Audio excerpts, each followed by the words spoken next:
whore. Her exact words were, so that's why you're a whore. You feel angry about that? Feel hurt. Disgusted. And yeah, ashamed. Still, how was I going to tell her about the things that were 1,000 times worse than my father did?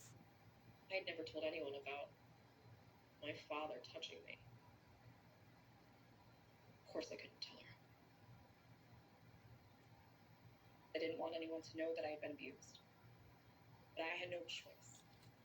We have been digging all day in news law.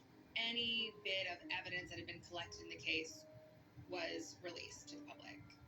One of the times there was a document dump. They were letters that Casey had written to another inmate in jail. And it was news for days.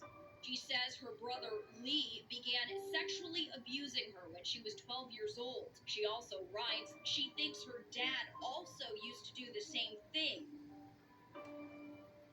The trauma that she experienced, I feel like it was sort of glossed over. We didn't look at trauma the way we do now, so it felt like it was a lie.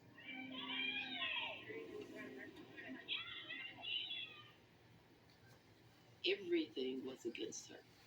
The world was against her. The way she was being portrayed in the media. At that point, Casey had not told anyone working on the team about the abuse except for me. She had not told Jose. So I said to Casey, be open and transparent, Casey, right? I helped the team identify psychologists who speak to grief, who would speak to PTSD. Of all the doctors, Harry was the easiest to talk to, Dr. Kropp. He was the most disarming. I think he had the easiest delivery. There was no pressure of anything. I'm Harry Kropp. I saw Casey 4 times at the request of the attorneys on the case. Initially, I evaluated her to assess her psychological status. Because of her pattern of deception, I had to ask myself in this case whether she was telling me the truth. The media portrayed her as a psychopath, a psychopathic liar. I could see, with my experience, into her mind, and I found her to be very narcissistic and a sociopath. You said that you think she's a psychopath, right? Absolutely. The second appointment I had with Casey, I gave her the MMPI, which is a commonly used psychological test. There's actually scales for psychopathy on the MMPI. There was no diagnosable psychiatric disorder or any diagnosable personality disorder, including being a psychopath, which I think the other psychologists and mental health professionals who evaluated her certainly also discovered. There was no sign of psychosis. I mean, we could go down the list. There just wasn't any sign of anything.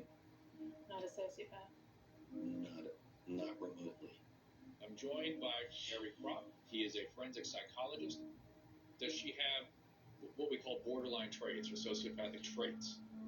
No, she doesn't have those traits either. That's impossible. I can't believe that. Wait a minute, I can't believe it. She's created a vortex. She's a chronic liar. She's engaging in criminal behavior. How is that possible? We had a little bit of combative back and forth when I was on that show.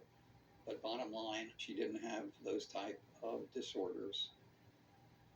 She indicated that her father sexually abused her extensively as a child. And I did believe that Casey was sexually abused, which is what the other psychologists heard.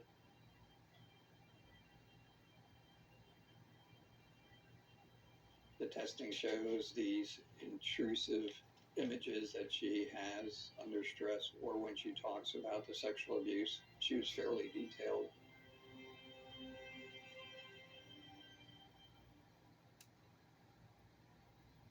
And what about this allegation that George molested Casey? What did you think of that? I don't think that